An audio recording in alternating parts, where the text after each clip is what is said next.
ইলিয়াস শিকদার, বাড়ি বিজয়নগর, ব্রাহ্মণবাড়িয়া।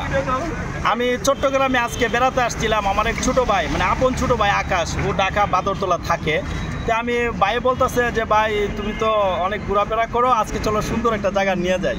আমি কই চিটাং সুন্দর জায়গা, কোন জায়গা? নিয়ে আসলো, জায়গাটা অনেক সুন্দর। তা আমি একটু বাইক স্ট্যান্ড করতেছি, দেখলাম অনেকে এটা পছন্দ করতেছে। ঢাকা অনেক ধরনের স্ট্যান্ড অনেক মানুষে করে, চট্টগ্রাম স্ট্যান্ড করে, তবে তুলনামূলকভাবে একটু কম, আমি যেটা আজকে বুঝতে পারলাম। তো আপনারা তো দেখলেন আমার স্ট্যান্ড, আপনারা আমার জন্য দোয়া করবেন, আমি যেন সফলতা ছুঁয়ে দেখতে পারি।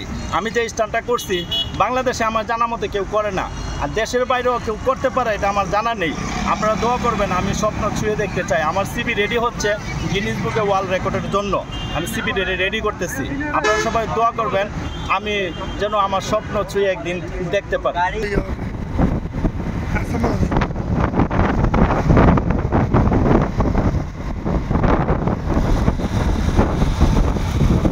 উদ্দেশ্য হলো বাংলাদেশকে, মানে আমি ব্যক্তি বা আমি ব্রাহ্মণবাড়িয়ার এটা না, বাংলাদেশকে বিশ্বের দরবারে আমি প্রেজেন্ট করতে চাই অন্যরকমভাবে।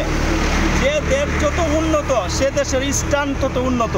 পৃথিবীর অন্য কান্ট্রিতে স্ট্যান্ডের মাঠ আছে, বাংলাদেশে নেই। বাংলাদেশে ততটা উন্নত আজও হয় নাই। অনেক কিছু আজকে থেকে 50 বছর আগে বাংলাদেশে ছিল না, আজকে হয়েছে। আজকে থেকে 20-50 বছর পর স্ট্যান্ডের মাঠ থাকবে বাংলাদেশ, হয়তো সেই দিন আমি থাকবো না।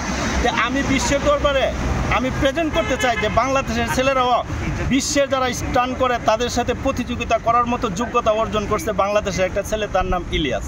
এটা হলো আমার লক্ষ্য।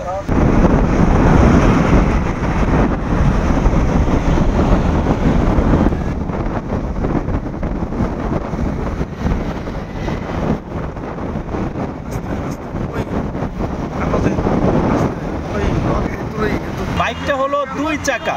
যারাই বাইক চালাবেন খুব সতর্কভাবে বাইক চালাবেন, হেলমেট ইউজ করবেন। আপনারা দেখছেন আমি হেলমেট ইউজ করি না, আমি করি না বাতাসের জন্য, কিন্তু এমনি স্বাভাবিকভাবে আমি যখন চালাই আমি বাইক ছাড়া আমি বাইক স্টার্টই করি না। আপনারা অবশ্যই হেলমেট ইউজ করবেন, সেফটি নিয়ে বাইক চালাবেন। আর আমার মতো স্টান্ট কেউ করার চেষ্টা করবেন না, কারণ সবার জন্য সব কিছু না, সবার জন্য সব কিছু না। আমি অনেক কিছু পারি না, এটা পারি, আপনারা হয়তো অনেক কিছু পারেন, কিন্তু আমি পারি না। সবার জন্য সব কিছু না। আমার শেষ কথা এটাই, আমার মতন কেউ ট্রাই করবেন না। সবাই সুস্থ থাকবেন, সুন্দর থাকবেন।